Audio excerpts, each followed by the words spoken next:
அனைவருக்கும் வணக்கம் நண்பர்களே. இது சிவசக்தி ஹோட்டல் மேனேஜ்மெண்ட் சேனல். நம்ம இந்த வீடியோவில் வந்து எதை பற்றி பார்க்க போகிறோம் அப்படின்னா, எவ்ரி சண்டே பார்த்திங்கன்னா நம்ம மக்கள் வந்து ரொம்ப ஆர்வமாக வந்து ஒரு உணவை எடுத்துக்கிறோம் அப்படின்னா நான்வெஜ். அந்த நான்வெஜ்ஜில் வந்து அதிகமாக ரொம்ப விலை குறைவாகவும் ரொம்ப அதிகமாக எடுத்துக்கொள்ளக்கூடிய ஒரு உணவு அப்படின்னா பிராய்லர் கோழி. இந்த பிராய்லர் கோழி வந்து நிறைய பேர் வந்து சாப்பிடக்கூடாது அப்படின்னு சொல்கிறாங்க. ஸோ அந்த பிராய்லர் கோழி வந்து சாப்பிடாதவங்களே இருக்க முடியாது. ஏன்னா ஒரு ஃபைனான்ஷியலாகவும் சரி, விலை கம்மியாகவும் அதிகமாக வந்து எலும்பு கம்மியாக இருந்து அதிகமாக கறி கிடைக்கக்கூடிய ஒரு உணவு அப்படின்னா பிராய்லர் கோழி. இந்த பிராய்லர் கோழி வந்து மருத்துவர்கள் செய்து கேட்டோம் அப்படின்னா, ஒரு சிலர் வந்து பிராய்லர் கோழி பராமரிப்பு வந்து பொறுத்து தான் வந்து நம்ம அதிகமாக எடுத்துக்கணும் அப்படின்னு சொல்கிறாங்க. சில மருத்துவர்கள் வந்து நமக்கே அந்த விஷப்பரிச்சை முடிஞ்சளவுக்கு சாப்பிடாமல் இருக்கிறதே நமக்கு நல்லது, நம்ம இப்போ இருந்தே குழந்தைங்களுக்கு கொடுக்க ஆரம்பித்தோம் அப்படின்னா ஒரு 20-25 வருஷத்தில் அவங்க ரொம்பவும் பாதிக்கப்படுவாங்க, இதனால் நிறைய பிரச்சனைகள் சந்திக்க நேரிடும் அப்படிங்கிறாங்க. ஸோ இதை வந்து நான் வந்து ஒரு டாக்டர்கிட்ட இருந்து ஒரு நிறைய பேர்கிட்ட நான் டீட்டெயில்ஸ் கேதர் பண்ணும்போது அவங்க சொன்ன விஷயம் என்ன அப்படின்னா, பிராய்லர் கோழி வந்து அதிகமாக எடுத்துக்காதீங்க அப்படின்னு தான் சொல்கிறாங்க. ஆனால் நம்ம ஊர் பொறுத்தவரைக்கும் நம்ம தமிழ்நாடுன்னு இல்லை, இப்போ இந்தியாவிலே பார்த்திங்கன்னா பிராய்லர் கோழி அப்படிங்கும்போது அதிகமாக உணவு எடுத்துக்கிற ஒரு உணவுன்னே சொல்லலாம்.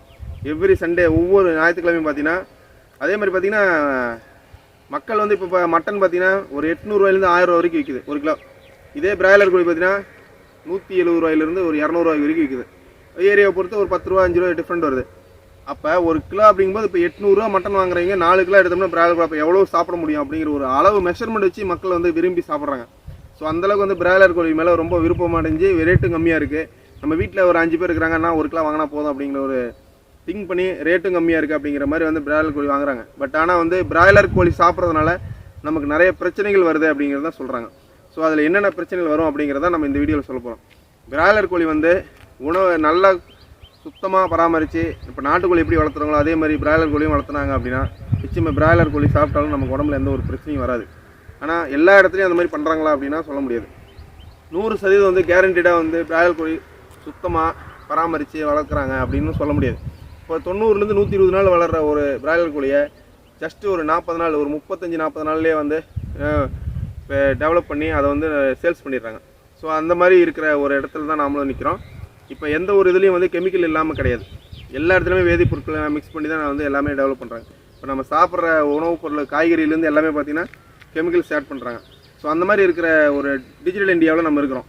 ஸோ இந்த மாதிரி சுச்சுவேஷனில் இருக்கும்போது நம்ம பிராய்லர் கோழி எடுத்துக்கலாமா அப்படின்னா நிச்சயமாக கூடாது அப்படிங்கிறது என்னுடைய கருத்து. இது நம்ம சாப்பிட்றனால என்னென்ன பிரச்சனைகள் வரும் அப்படின்னு பார்த்தீங்கன்னா, ஃபஸ்ட்டு வந்து உடல் பருமன். இப்போ பார்த்தீங்கன்னா ஒரு 20 இயர்ஸ் முன்னாடி பார்த்தீங்கன்னா உடல் பருமன் அப்படிங்கிறது அதிகமான ஒரு 100க்கு ஒரு 5 பேர் 4 பேர் இருந்தாங்க. இப்போ உடல் பருமன் அப்படிங்கிற 100க்கு 30லேருந்து 40 பேருக்கு மேலே வந்துட்டாங்க. காரணம் என்ன அப்படின்னா, அவங்க எடுத்துக்கிற உணவை வச்சு தான் வந்து அவங்களுடைய உடலை வந்து நம்ம தெரிஞ்சுக்க முடியும். அந்தளவுக்கு தேவையில்லாத உணவு, நம்ம ஏற்றுக்காத உடல் ஏற்றுக்காத உணவு எல்லாத்தையும் வந்து நம்ம எடுத்துக்கிறதுனால உடல் பருமன் அதிகமாகிடுது. இந்த உடல் பருமன் அதிகமாகிறதுனால அவனால் சுறுசுறுப்பாக வேலை செய்ய முடியாது. இப்போ என்ன சொல்கிறது, டைமிங் எந்திரிக்க முடியாது, ரொம்ப டயர்டாக இருக்கும். ஒரு கொஞ்ச நேரம் வேலை செஞ்சால் கூட ரொம்ப டயர்ட்னஸ் தெரியும். ஸோ இந்த மாதிரி எல்லாம் பிரச்சனைகள் நிறைய வரும். அதனால் உடல் பருமன் அப்படிங்கிறது ரொம்பவும் ஒரு மோசமான விஷயம். நம்ம உடம்பு வந்து பருமன் எட்டையை வந்து அதிகமாக ஏற்றுறதுக்கு நம்ம விடவே கூடாது. நம்ம அதனால் வந்து உணவு வந்து கரெக்டாக சாப்பிடணும். அதனால் வந்து பிராய்லர் கோழி உடல் பருமன் அதிகமாக இருக்கிறீங்க பிராய்லர் கோழி தவிர்ப்பது நல்லது. முக்கியமாக சில்லி பார்த்திங்கன்னா 100 கிராம் 200 கிராம் பார்த்திங்கன்னா ஒரு கடையில் பார்த்திங்கன்னா காக்கிலலாம் வாங்கி பிளேட்டில் போட்டு சாப்பிட்டுட்டு இருக்கிறாங்க. காக்கிலா சில்லி ஒரு மனுஷன் தனியாக சாப்பிட்றான். அதாவது 1 கிலோ கறியை கொடுத்தா கூட சாப்பிடுவாங்க. ஆனால் காக்கிலா சில்லி வந்து ஒரே ஒரு ஆள் சாப்பிட்றாங்க, ஆயில் சில்லி போட்டு சாப்பிட்றாங்க அப்படின்னா அதில் ரசாயனம் இல்லாமல் இருக்காது, அந்த மசாலா பவுடர் ஆட் பண்ணுறாங்க. அந்த மாதிரி சில்லிலாம் சாப்பிட்றதுனால உடல் பருமன் வந்து அதிகமாக அடையாது. ஸோ இதனால் வந்து நிறைய பிரச்சனைகள் அவருக்கு சந்திக்கிறது. உடல் பருமன்னா உடம்பு ஏறிடுச்சு அப்படின்னா அடுத்தது அவங்க ரொம்ப ரிஸ்க் எடுத்து ஏதாவது ஒரு வேலை செஞ்சாங்க அப்படின்னா டக்குன்னு ஒரு ஹார்ட் அட்டாக் வரதுக்கான வாய்ப்புகள் இருக்குது. ஹார்ட் அட்டாக், ரத்த கொதிப்பு, ப்ரெஷர் இந்த மாதிரிலாம் வரதுக்கான வாய்ப்புகள் நிறையா இருக்குது. அப்புறம் ஸ்ட்ரெஸ் ஏற்படும். இதனால் நிறையா பக்க விளைவுகள் நிறையா இருக்குது. ஸோ இதெல்லாமே வந்து வாய்ப்பு இருக்குது. அதேமாதிரி பார்த்திங்கன்னா புற்றுநோய் வர்றதுக்கும் வாய்ப்பு அதிகமாக இருக்குதுங்கிறாங்க. இப்போ குழந்தைகள்லேருந்து இப்போ 3 வயசு 4 வயசு குழந்தைகள்லேருந்து பார்த்திங்கன்னா எல்லாருமே நான்வெஜ் கொடுக்க பழகிறாங்க. பெற்றோர்கள் வந்து 3 வயசு 4 வயசுலேருந்து கறி கொடுத்தா நல்லாயிருக்கும் உடம்புக்கு அப்படின்னு சொல்லி கொடுக்குறாங்க. எல்லாருமே மட்டன் நாட்டுக்கோழி இதையே சாப்பிடான்னு சொல்ல முடியாது. பார்த்திங்கன்னா இப்போ நிறைய வீட்டில் மாட்டு இறைச்சிலாம் எடுக்கிறாங்க, அதேமாதிரி பன்றி இறைச்சி சாப்பிட்றாங்க, அதேமாதிரி கோழி, ஆடு, ஆட்டிறைச்சி அந்த மாதிரி சாப்பிட்றாங்க. பட் பிராய்லர் கோழியும் கொடுக்க ஆரம்பிக்கிறாங்க. மாதம் ஒரு 2 டைம் 3 டைம்லாம் கொடுக்க ஆரம்பிக்கிறாங்க. ஸோ அந்த பிராய்லர் கோழி கொடுக்கறதுனால குழந்தையிலேருந்து சாப்பிட வரவங்க ஒரு 20-25 வயசு வரும்போது அவங்களுக்கு பாதிப்புகள் நிறைய ஏற்படுது. அதனால் புற்றுநோய் வருவதற்கும் வாய்ப்புகள் அதிகமாக இருக்குது. இது மட்டும் இல்லாமல் பார்த்திங்கன்னா இருதய கோளாறு வர்றதுக்கும் வாய்ப்புகள் அதிகமாக இருக்குது. அதேமாதிரி பார்த்திங்கன்னா இப்போ பிராய்லர் கோழி நம்ம அதிகமாக சாப்பிட நமக்கு வந்து மந்தம் ஏற்படும். இப்போ பார்த்திங்கன்னா ஒரு சுறுசுறுப்பாக நம்ம ஒரு வேலை செய்ய முடியாது. அதேமாதிரி பார்த்திங்கன்னா நம்ம மைண்டு வந்து நிறையா வந்து ஒரு என்ன சொல்கிறது ஒரு புத்தி கூர்மை ஏற்படுறதுக்கான வாய்ப்புகள் வந்து குறையுது. ஸோ அதனால் வந்து முடிஞ்ச அளவுக்கு வந்து பிராய்லர் கோழி வந்து தவிர்ப்பது நல்லது. இது மட்டும் இல்லாமல் பார்த்திங்கன்னா பிராய்லர் கோழி அதுவும் வாரம் எடுக்கிறது கொஞ்சம் முடிஞ்ச அளவுக்கு கம்மி பண்ணிக்கணும். ஆன்டிபயோட்டிக் வந்து அதிகமாக யூஸ் பண்ணி நம்ம கோழி வளர்த்துறதுனால இதனால் பாதிப்படைகிறது கோழியும் சரி நம்மளும் சரி 100% பாதிப்படைகிறோம். இடையில டீலர்ஸும் சேலர்ஸும் மட்டும்தான் வந்து அதிகமாக சம்பாதிக்கிறாங்க. கடைசியாக பாதிப்படைகிறது நாம் தான். அதனால் முடிஞ்ச அளவுக்கு வந்து பிராய்லர் கோழியை தவிர்த்துடணும். அதேமாதிரி பார்த்திங்கன்னா இது மட்டும் இல்லாமல் நிறைய பிரச்சனைகள் வரும். அப்புறம் முதிர்வுத்தன்மை. அதேமாதிரி பார்த்திங்கன்னா நம்மளால் வந்து இப்போ ரெகுலராக சாப்பிட்ற உணவு சாப்பிட்டு ஒரு வாரம் ஒரு நாள் மட்டும் அந்த பிராய்லர் கோழியை எடுத்துக்கிறதுனால அந்த வாரம் ஃபுல்லாக சாப்பிட்டு அந்த எனர்ஜி அந்த சத்துக்கள் எல்லாம் வந்து வீணாக போயிடுது. ஸோ அதுக்கும் வந்து ஒரு பிராய்லர் கோழி வந்து ஒரு காரணமாக அமையுது.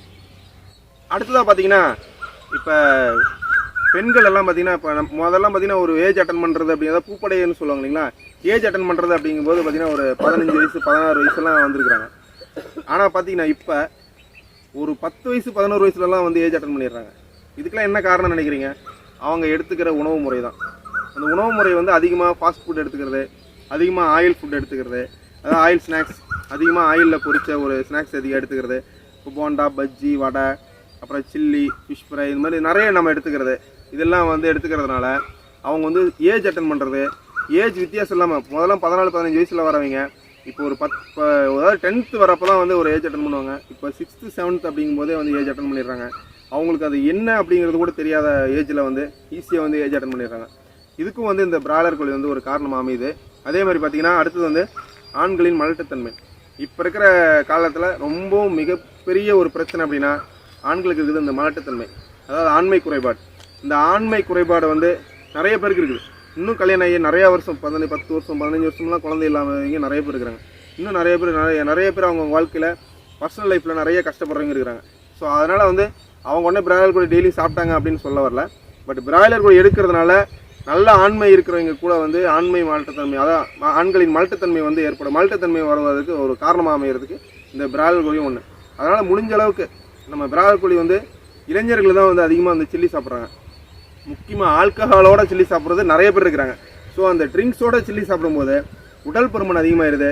இப்போ பார்த்தீங்கன்னா ஒரு நார்மலாக ஒரு பீர் 2 பீர் அடிக்கிறவங்க கூட ஒரு 3-4 பீர் அடிக்கிறாங்க. அந்த ஸ்நாக்ஸ் சைடிஸ் வச்சு ஃபுல்லாக அடிக்கும்போது டக்குன்னு யாருக்காவது ஹார்ட் அட்டாக் வந்துன்னா இறந்துருவாங்க. ஏதாவது ஒரு அடைப்பு ஏற்பட்டுச்சுன்னா அப்படின்னா டக்குன்னு மூச்சு நின்று அப்படியே இறந்துடுறாங்க. ஸோ இதெல்லாம் உங்களுக்கும் தெரியும்.